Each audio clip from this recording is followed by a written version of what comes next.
I registered Brandhill Africa in May 2016. At the time, I was serving as South Africa's Consul General to Milan, and I was preparing to end my tenure as South Africa's Consul General end June of that year. And I decided then that if I was to come back home, I would go into the private sector.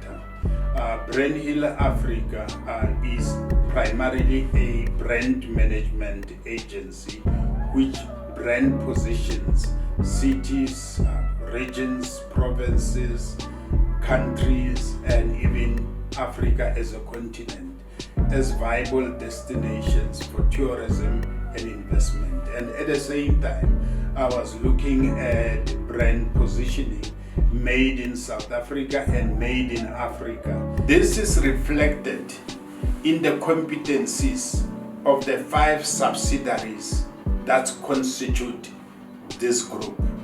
The first subsidiary is Brandhill Africa Pty Ltd, which is essentially your brand development and management agency, which brand positions cities, regions, provinces, countries, and even the continent itself as viable destinations for tourism, for investment, whilst at the same time helping to open foreign market access for made in Africa service and product brands.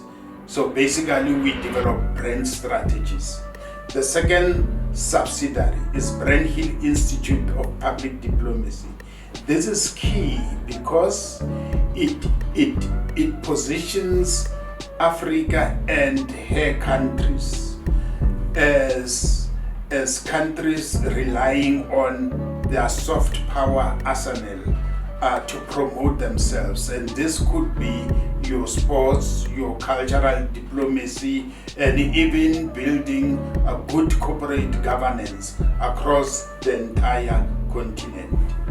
The third subsidiary is Brandhill Africa Media Holdings. Brandhill Africa Media Holdings produces a newsletter portal called Jumbo Africa Online. The sister project to Jumbo Africa Online is Biashara Services and Product Africa Conference and Exhibition. The 2 platforms promote all the made in Africa service and product brands so that African consumers can uptake these products, whilst at the same time we are also able to export them to foreign markets. The third subsidiary is Brandhill Africa Foundation, which is essentially our corporate social investment programs with the mandate to mainstream issues affecting people with disabilities and also empowering indigent communities across the entire continent. And the next subsidiary is Brandhill Africa Entertainment Holdings. This advances our cultural industries and ensure that our cultural outputs, including knowledge production, benefit our artists and our cultural workers in general. And the last subsidiary is Brandhill Africa Investment Holdings. It mobilizes foreign direct investment for infrastructure development, not only in South Africa, but across the entire continent.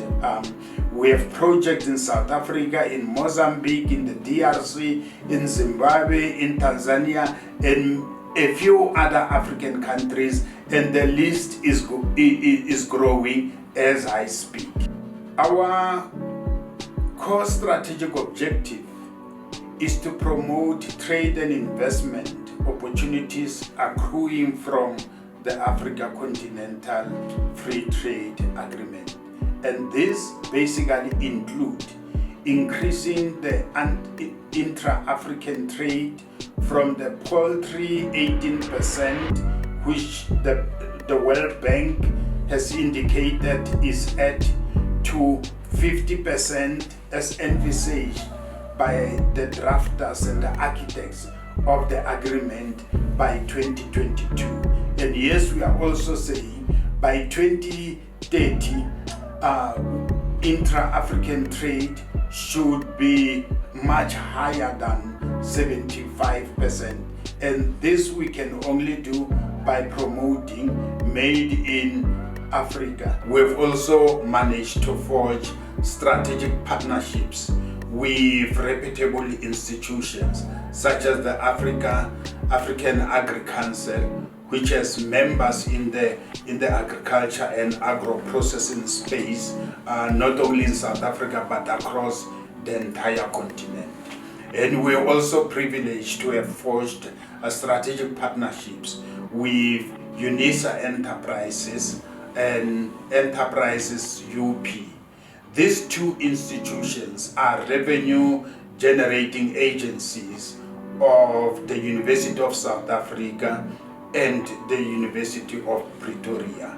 So in terms of our research capacity, these two institutions support us very well. And it's because of this reason that we have seen the United Nations and the European Union giving us a contract to undertake a training program for emerging farmers in the climate smart agriculture space.